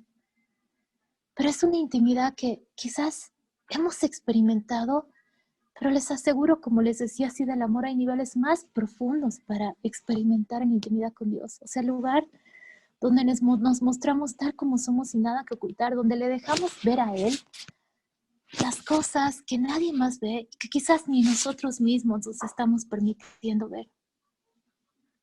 Por lo que les decía, porque es como que no queremos reconocer que hay cosas con las que lidiamos. No queremos reconocer que somos, Isaías cuando habla de que somos seres humanos, dice que somos como la hierba que hoy es plantada y que mañana se seca. Como seres humanos, la verdad es que somos seres frágiles y quebrantados. Somos simples, me encanta decir esto, somos tan solo vasijas de barro en las cuales Dios ha decidido derramar su gloria. Qué hermoso, ¿no? Tan solo vasijas de barro en las cuales Dios ha decidido derramar de su gloria. Solo somos eso. Pero tan amados por Dios, tan valorados por Él, ¿me entienden? Como seres humanos. Entonces, cuando habla de cerrar la puerta, está hablando de eso. Y no sé cuál haya sido nuestro inicio, porque van a haber tiempos en los que Dios nos lleve a nuevas temporadas de experimentar intimidad. En esos tiempos que yo he vivido este proceso, que les digo que ha sido bien complicado, porque no oía la voz de Dios, no sentía que las adoraciones me llegaban, o sea, leía la palabra, ¿me entienden? Era una etapa bien fea, pero a pesar de todo, de alguna manera Dios me hablaba. Y eso era lo increíble, ¿me entiende? Que era como que me daba una instrucción, o sea, de cómo lidiar con lo que estaba lidiando. Pero, y nosotros como Casa de Oración tenemos un dicho, y este dicho es el siguiente: no es que nosotros seamos expertos, pero Él es un blanco fácil. ¿Me entienden? O sea, no es que tú tengas que ser tan experto como para darle ahí exactamente en el punto medio para que puedas encontrar a Dios.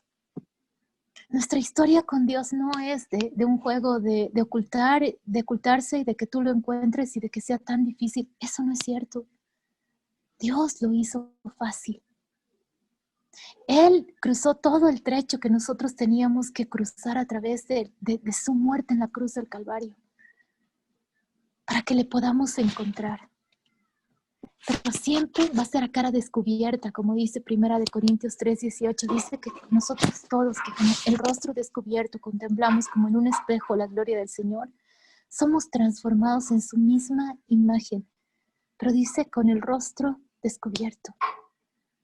O sea, no hay nada que yo creo que le impacte más el corazón de Dios que tú vengas así como: Señor, aquí estoy, esta soy yo, ¿me entiendes? Y quiero que veas todas las áreas de mi vida.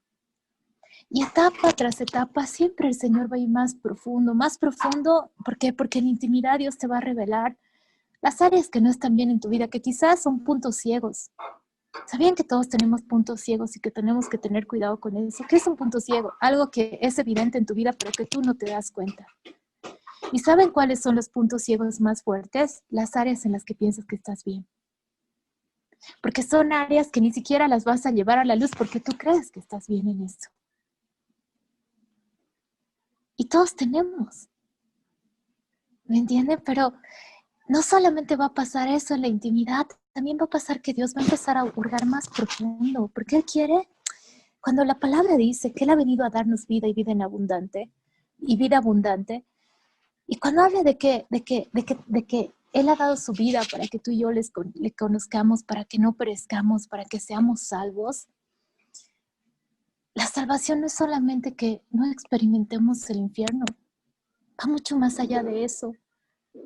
Va al hecho de que tú y yo podamos, aún en medio de nuestras circunstancias, experimentar plenitud en Él. Y más en medio de los tiempos que vivimos, yo creo de verdad que estamos viviendo tiempos finales. Creo que las cosas están yendo de una manera muy acelerada y que no vamos a volver al punto de antes. Porque creo que de verdad, o sea, la palabra dice que la maldad va a llegar a su colmo, que el amor de muchos se va a enfriar. Por eso les decía, o sea, parte de que el amor no se enfríe en nuestros corazones tiene totalmente que ver con intimidad y tiene que ver con aquello que decidimos abrazar. Si nos unimos a las voces que se están dando en el mundo, ¿me entienden? No vamos a poder tener la perspectiva de Dios.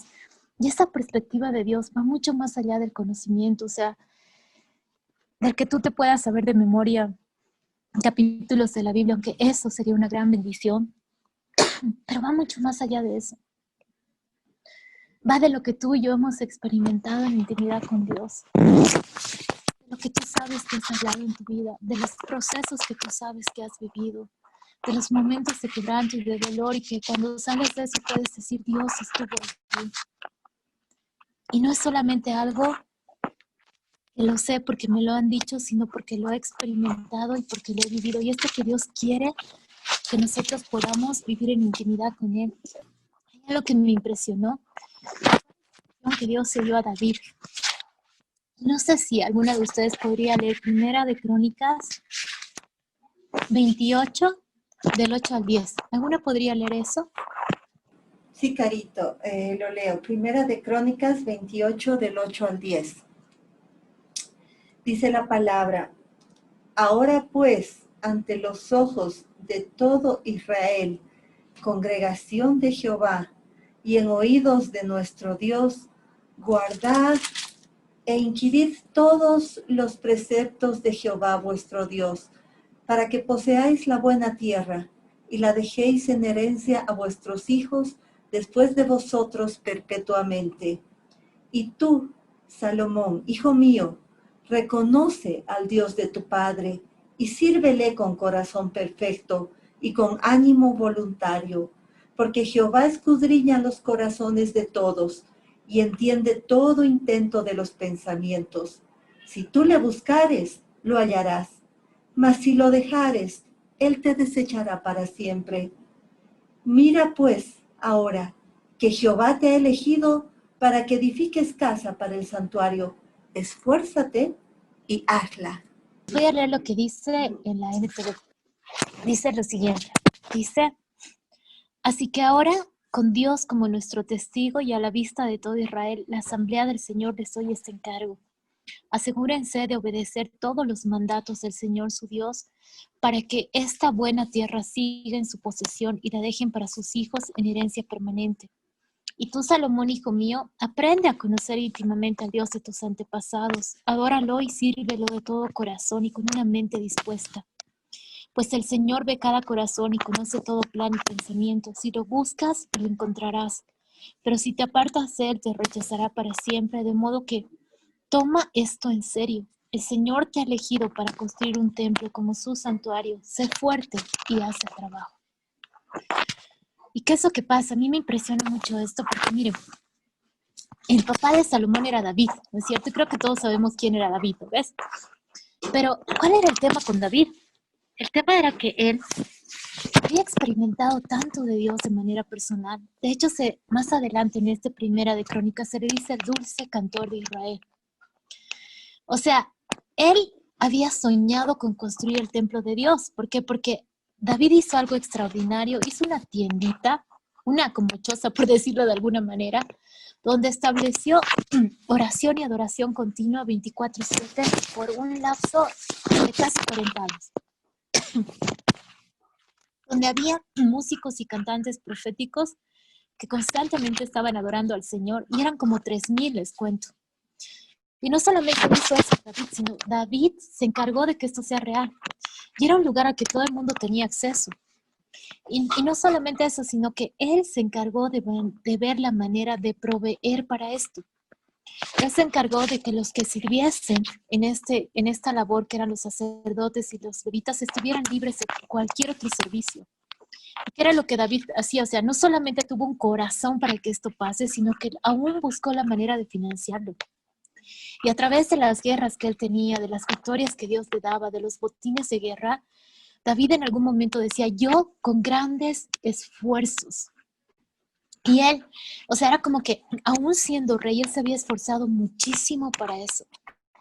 Y él decía: no voy a ofrecer sacrificio a Dios que no me cueste nada. Este era David, ¿me entienden? O sea, que era lo que él decía: yo no le voy a dar de lo que me sobra. Yo le voy a dar lo mejor, ¿me entienden? O sea, lo mejor que tengo, eso le voy a dar al Señor. Y hay salmos, como el Salmo 132, que les voy a leer solamente para que veamos un poquito del corazón de David y ahorita me van a entender por qué estoy hablando de esta parte de Salomón. Pero, por ejemplo, el Salmo 132 es algo que David está expresando y es algo, creo que es bastante desafiante para cada uno de nosotros. Pero miren lo que dice el Salmo 132, dice: Señor, acuérdate de David y de todo lo que ha sufrido. La Reina Valera dice: de toda su aflicción. Le hizo una promesa solemne al Señor, le juró al poderoso de Israel: no iré a mi lugar, ni me permitiré descansar. No dejaré que mis ojos duerman, y cerraré los párpados adormecidos hasta que encuentre un lugar donde construir una casa para el Señor, un santuario para el poderoso de Jacob. ¿Qué es lo que David estaba diciendo? Imagínense, él era rey de su nación. Estaba a cargo del ejército porque él era el que tenía las mejores estrategias de guerra. Pero así todo, David era como que su principal enfoque era este lugar.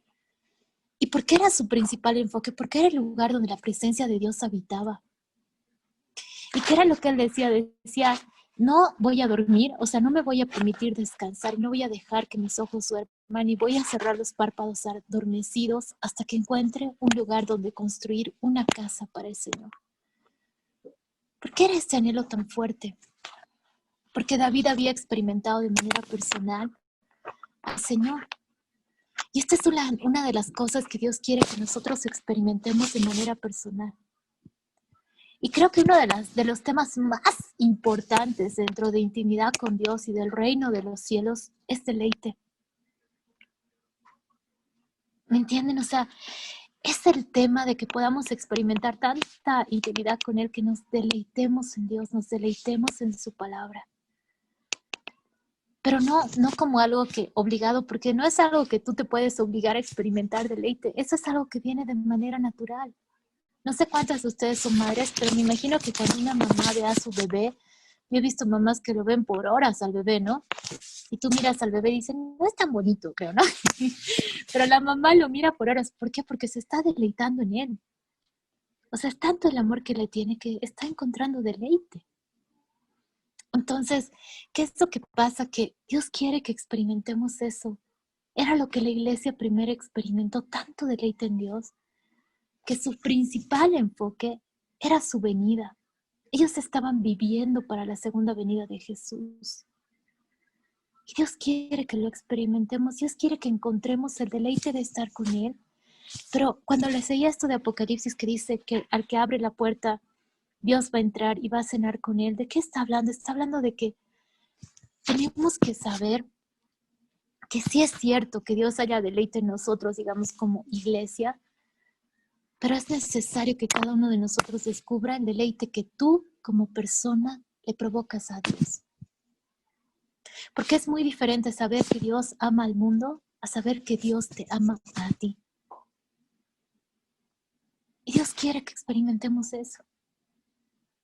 Si cada una de nosotras no sabe, ¿entienden lo que es en el corazón de Dios? Es como que no vamos a experimentar todo lo que Él tiene para nosotros y no vamos a poder derramar nuestro corazón delante de Él como Dios quiere que lo hagamos. Hay una frase hermosísima que siempre usamos en el cuarto de oración que dice: nadie puede dejar algo si no es cautivado por un mayor amor. La juventud no va a dejar sus deleites si no es cautivado por un amor más fuerte. Y ese amor más fuerte es el amor de Dios. Pero la buena noticia es que tú y yo, como seres humanos, hemos sido creados para amar al Señor con todo nuestro corazón, alma y fuerzas. O sea, dentro de tu ADN está eso. Así como el ser humano puede darse a lo malo y ser asquerosamente horrible, ¿me entienden? De tanto que puede darse a la maldad. Así podemos experimentar la gloria de amar con todo nuestro corazón, alma y fuerzas. Y esa es nuestra gloria y es nuestra parte en esta vida. La verdad es que nuestra vida consiste en eso. Por eso es todo un proceso de vida y por eso vivimos tantas cosas que vivimos, porque hay harto que necesita ser transformado en nosotros. El Salmo 27 o el Salmo 84, que no lo escribió David, pero lo escribieron dentro de ese lugar donde decía: anhelo con el alma los atrios del Señor, casi agonizo por estar en ellos. Imagínense esta declaración, o sea, ¿qué tienes que experimentar para decir anhelo con el alma, casi agonizo? ¿Qué tienes que experimentar para decir como la Sulamita que estaba enferma de amor? ¿Qué tienes que haber experimentado para poder expresar como Pablo que hay algo que está delante de tus ojos y que no miras atrás, sino te extiendes hacia lo que está delante? O para decir que todo lo tienes con basura, por basura, con tal de conocer a Cristo y ser hallado unido a Él. Y sé que vivimos diferentes etapas y no siempre sentimos que tenemos un corazón súper vivo, pero volvamos a Primera de Crónicas. ¿Y por qué les decía que me había impactado? Porque era este David que sabía que lo mejor que podía pasarle a la nación era lo que él había experimentado en intimidad con Dios. Y quiero leerles esto que está en Primera de Crónicas 23, del 1 al 4, donde dice: cuando David ya era muy anciano, designó a su hijo Salomón, rey de Israel. Perdón, es en otra parte, es en Primera de Samuel 23, del 1 al 4. Les voy a leer esto. Dice lo siguiente: un día llegaron noticias a David, creo que me he equivocado Segunda de Samuel. Estamos recorriendo toda la Biblia, creo. Ya, Segunda de Samuel 23. Dice lo siguiente: David, hijo de Isaí, David el hombre que fue elevado tan alto, David el hombre ungido por el Dios de Jacob, David, el dulce salmista de Israel, declara: el Espíritu del Señor habla por medio de mí, sus palabras están en mi lengua. El Dios de Israel habló, la roca de Israel me dijo: el que gobierna con justicia y gobierna con el temor de Dios es como la luz de la mañana al amanecer, como una mañana sin nubes, como el brillar del sol sobre la hierba nueva después de la lluvia. ¿Qué es lo que David estaba expresando? O sea, lo mejor que yo he experimentado ha sido a Dios en mi vida.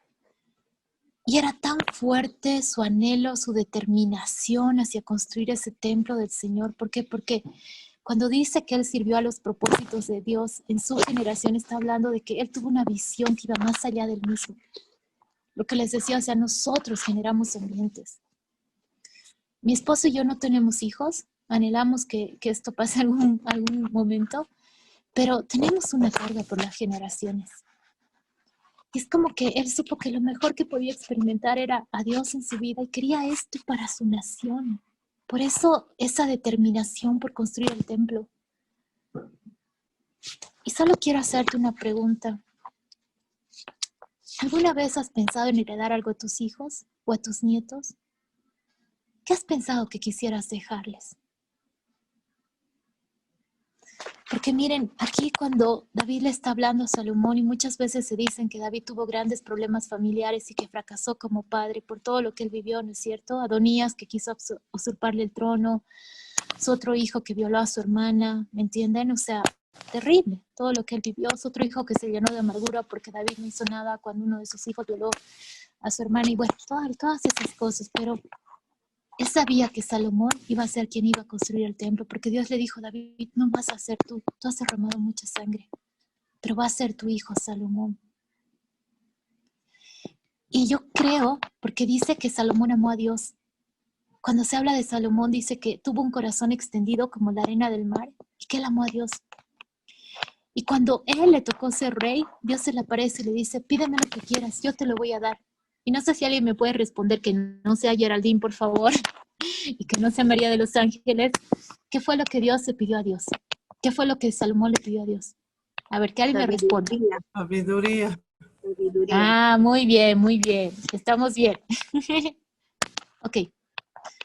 Pedir sabiduría, ¿saben qué significaba? Porque la sabiduría está hablando de Jesús mismo.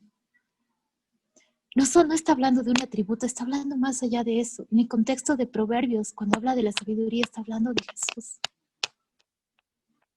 ¿Qué significa esto? Significa que si bien David, quizás como dice, ¿no?, fracasó como padre, lo que sea, él sabía que Salomón iba a heredar su trono. Y Salomón escribió 3 libros, y esto es bien interesante. Escribió Cantar de los Cantares, escribió Proverbios y escribió Eclesiastés. Pero él escribió Eclesiastés en base a la propia sabiduría que Dios le dio, porque Dios le dio sabiduría, y no solo sabiduría, sino riquezas. Escribió Cantar de los Cantares en base a las experiencias que él tuvo con Dios. Por eso se dice que Salomón tuvo un corazón extendido como la arena del mar y que amó a Dios. O sea, realmente Salomón llegó a experimentar deleite en Dios. Y cuando escribió Cantar de los Cantares, lo escribió porque lo experimentó de una manera natural, pero más allá de eso, porque lo experimentó esa realidad de él con el amado. ¿Pero qué creen? ¿Creen que en Proverbios él escribió de su propia sabiduría? O sea, los proverbios que venían de él. ¿Alguien me puede responder eso? ¿O qué fue lo que escribió en Proverbios, Salomón? Pueden responderme Geraldine y María de los Ángeles. ¿Eran los proverbios de Salomón? Geraldine, dale la respuesta. Eran los preceptos de Dios, ¿no? Eran los preceptos de Dios, definitivamente. Todo lo derramado del reino. María de los Ángeles. ¿Qué decía? Yo estoy con mi niño, pero en realidad todo es por inspiración del Señor, ¿no? No es que sea algo que sea propio de Él. Nosotros sabemos que toda la palabra ha sido por inspiración del Señor. Súper, pero les cuento que, a ver, una vez hay un comentario de Proverbios que me fascinó. ¿Algo? Dale, claro. Yo creo que eso era la enseñanza de David, de su papá a él. Exacto. ¿Quién respondió eso? Jackie. Oh, muy bien, Jackie, capísima. Miren, Eclesiastés eran sus propios proverbios. Obviamente la sabiduría viene de Dios se la dio, pero eran sus proverbios. Pero Proverbios, él escribió recordando las enseñanzas de su padre. ¿Quién era su padre? David. ¿Y qué dice Proverbios? Dice, escoge la sabiduría porque su ganancia es mejor que la plata. Y cuando él tuvo la primera oportunidad que Dios le dijo, pídeme lo que quieras, que yo te lo voy a dar. ¿Qué pidió? Salomón pidió sabiduría. ¿Eso qué significa? Que esas enseñanzas de su padre quedaron grabadas en su mente y en su corazón. No les voy a leer esto porque ya vamos a ir terminando, pero hay un salmo, el Salmo 78, y a mí me ha impactado mucho. Para mí ha sido bien fuerte leerlo, o sea, lo he vuelto a leer harto este tiempo. ¿Por qué me ha impactado? Porque Dios le está recriminando a la nación de Israel. ¿Por qué les está recriminando? Les dice, yo les he dado una ordenanza de que ustedes transmitan todos los milagros, o sea, todo lo que ellos habían visto en el desierto. Ellos habían visto cómo Dios les había traído maná del cielo cada día, cómo les había dado agua de la roca, cómo se había partido el mar en dos y habían pasado en seco. Habían visto la columna de fuego en la noche que les protegía del frío. Habían visto la nube de día que les protegía del calor del día. Habían visto cómo sus ropas no se envejecían todo ese tiempo que estuvieron en el desierto. ¿Y qué dice? El Salmo 78, si pueden, léanlo. Para mí esto es algo que como que me traspasa el corazón. Les dice, ustedes deberían haberle contado a sus hijos esto, para que esa generación tenga un corazón para mí. ¿Por qué me traspasa el corazón? Porque lo que Dios está diciendo es, ¿quién es responsable de transmitir algo a la próxima generación? ¿Quién creen que es responsable? Quiero decirte algo, somos tú y yo. Tú y yo somos los responsables de transmitirle algo a la próxima generación. No solamente como papás naturales, sino también como padres espirituales muchas veces. Y saben, mucho depende de lo que nosotros transmitamos a la próxima generación para que esa generación sí tenga un corazón para Dios. Eso decía ayer Ariel mientras estábamos en la reunión con Geraldine y con Rosario. No me acuerdo quién más estaba, pero, ¿saben? Es como que, pero tú no puedes transmitir algo que no te ha sido dado. No puedes transmitir algo que tú no lo has vivido de manera personal. Porque es lo que tus hijos van a ver. A mí me impresiona. La abuelita de mi esposo, siempre Lari me ha hablado de su abuelita. Ahorita ya no está viva ella. Pero me impresiona el legado que ha dejado en ellos. ¿Me entienden? O sea, hasta el día de hoy siempre, digamos, se recuerda. Yo es como que ni la he conocido, pero le tengo un gran cariño, ¿me entienden? Porque la veo como una gran mujer de Dios. O sea, ¿se acuerdan de cómo ella siempre los llevó al Señor? ¿Me entienden? Es una herencia espiritual hermosísima la que les ha dejado. Ahora, yo no sé cuántos de ustedes son primera generación de cristianos, pero generalmente cuando eres primera generación de cristianos, es bien duro lo que te ha tocado. Porque es como imagínense la diferencia, un terreno que ya está listo, abonado, y otro terreno que ha sido usado de mecánica de autos, que ha traspasado varias capas de tierra, los químicos y todo. ¿Cuál terreno creen que va a dar fruto más fácil? El abonado, ¿me entienden? Entonces, ¿cuál es la idea? Que si tú y yo hemos caminado con Dios, que la próxima generación vuele en sus propósitos. Esa es la idea. Pero va a ser de lo que ellos ven en ti. No solo de lo que escuchan, pero lo que realmente va a quedar grabado en su corazón y va a quedar como un sello. Es lo que están viendo en nosotros. Todo lo que podemos transmitirles es de la intimidad que vivamos con Dios. Por eso me impresiona cuando en Segunda de Crónicas Dios le está hablando a Salomón y en delante de todo el mundo le dice algo así, le dice: Salomón, tú debes experimentar lo que es intimidad con Dios en mis palabras, les estoy diciendo. ¿Cuál es el tema? Me acuerdo que un tiempo estaba orando y Dios le habló algo, obviamente fue algo personal, pero Dios me dijo, o sea, dos cosas. Primero me dijo, se levantan muros para las generaciones, primero a través de la oración. Porque tus generaciones pueden ser como un terreno totalmente desprotegido, que está abierto a todo ataque y a toda cosa, o pueden ser un terreno protegido, que está con muros alrededor. Pero esos muros, nosotros los levantamos. Obviamente, cada quien va a tener su responsabilidad. Pero ahorita voy a terminar esta idea y con eso sí vamos a terminar, ¿ya? Creo que me he emocionado. Pero bueno, les decía, se levantan muros. Dios me habló de esto a través de Nehemías y de Esdras. Uno, a través de la oración. Nuestra oración no es en vano. Nuestra intimidad con Dios no es en vano. Tiene peso de eternidad. Pero aparte de levantarlos a través de la oración, me dijo también es a través de la instrucción. Porque cuando estaban reconstruyendo los muros y el templo en Nehemías y en Esdras, ¿saben qué? Hubo un hombre llamado Esdras que se levantó para leerles la ley. O sea, nosotros levantamos muros en las generaciones a través de la oración y de la instrucción. Y qué triste que hay toda una generación que está creciendo sin nada de instrucción. Sin nada de instrucción. Y otra cosa que me dijo es que hay cosas que sí es cierto, vienen de generación en generación. Nosotros sabemos que hay maldiciones generacionales y obviamente se quiebran, pero ¿saben cuál es el problema? Que estas maldiciones a ratos son bien complicadas. Es como que han estado por generaciones en tu familia y no quieren soltar tan fácilmente. Y un día Dios me dijo, ¿sabes qué, Caro? Tú tienes que orar por tus generaciones. No solamente por los hijos que algún momento Ari y yo tengamos, sino tienes que orar por tus sobrinos porque ellos van a tener que tomar una decisión un día. Y depende de la decisión que ellos tomen para que estas cosas generacionales vengan a sus vidas o no. Porque van a intentar, si no lo han logrado contigo, lo van a intentar con la generación que viene, porque no van a querer soltar tan fácilmente ese terreno. Pero eso parte del lugar de intimidad y me impresionó justamente a Salomón. Tienes que tener intimidad con Dios, Salomón. Yo te he dado todo lo que podía darte. Y esto me impresionó porque le dejó instrucciones claras, no le dejó algo confuso.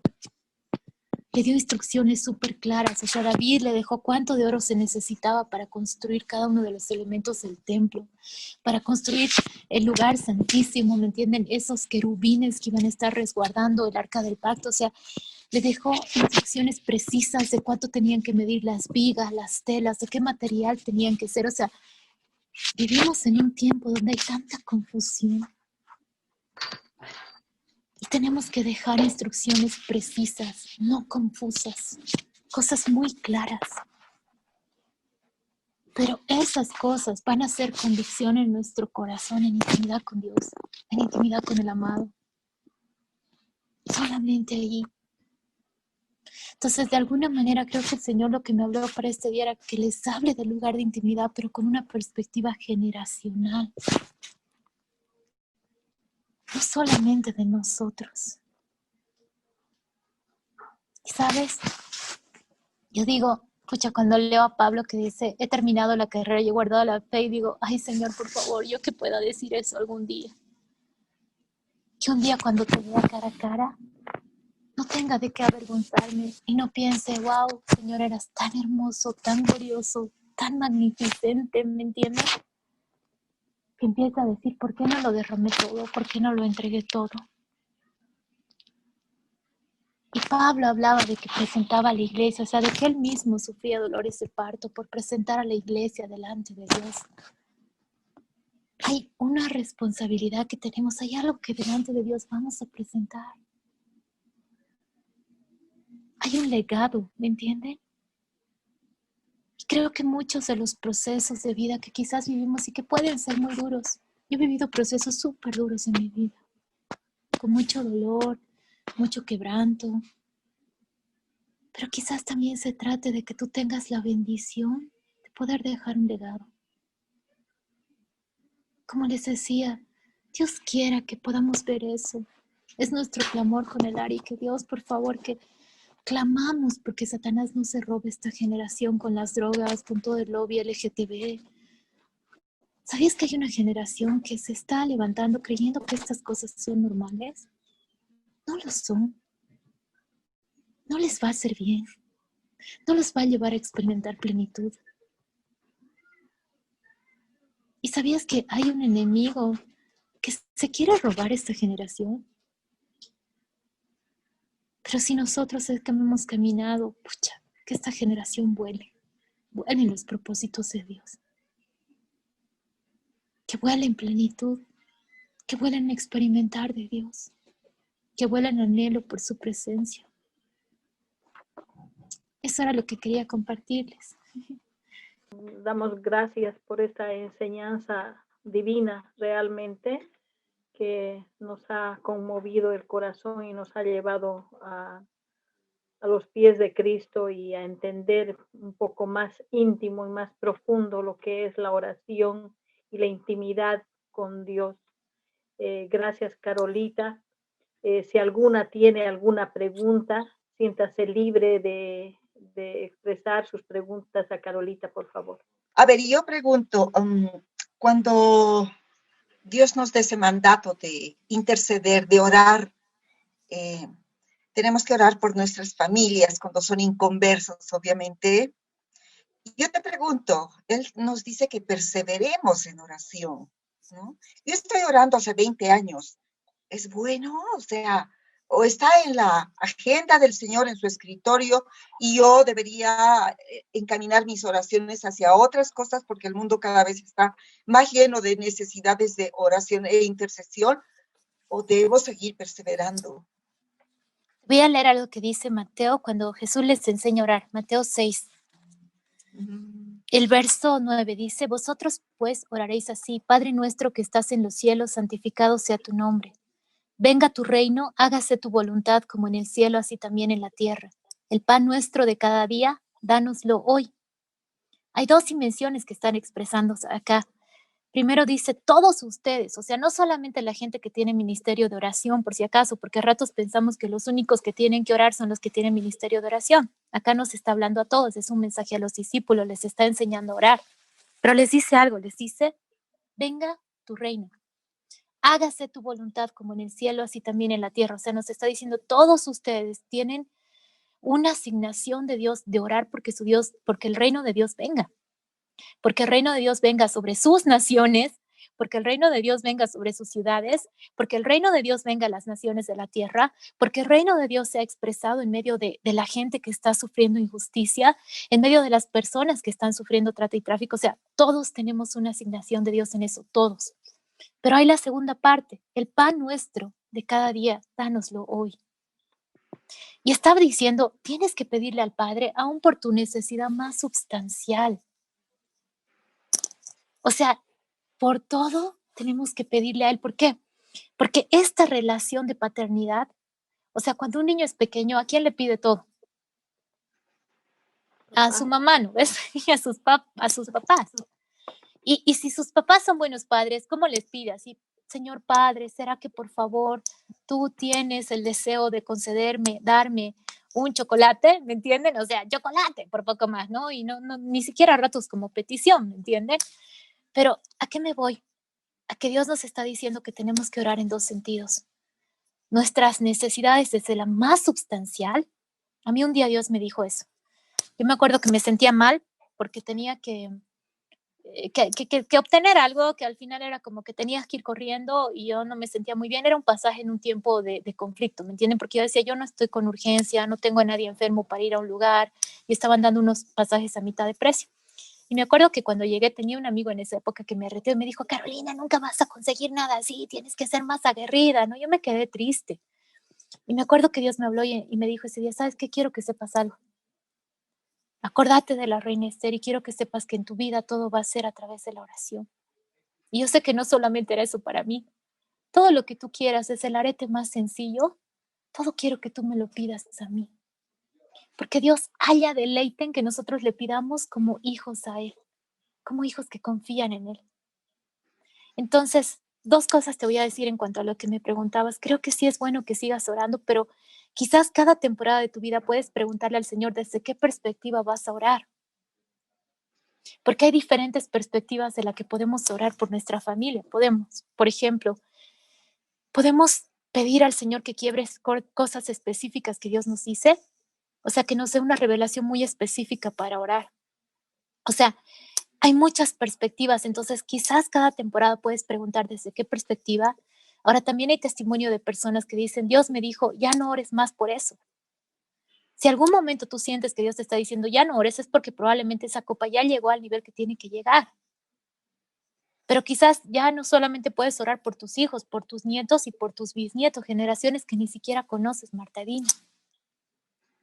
Porque esa va a ser la herencia, ¿me entiendes? Y es una herencia, algo me encantó. Mari Carmen un día compartió algo acerca del tema familia y dijo, a ratos no entendemos que nuestros hijos, nuestras generaciones son la herencia que tú y yo estamos presentando delante de Dios. Y eso también es a través de la oración. ¿Me entienden? O sea, van a ser un regalo para la tierra creada, pero más allá de eso, primero son un regalo para Dios. Primero, antes que cualquier cosa. ¿Ok? Eso era básicamente.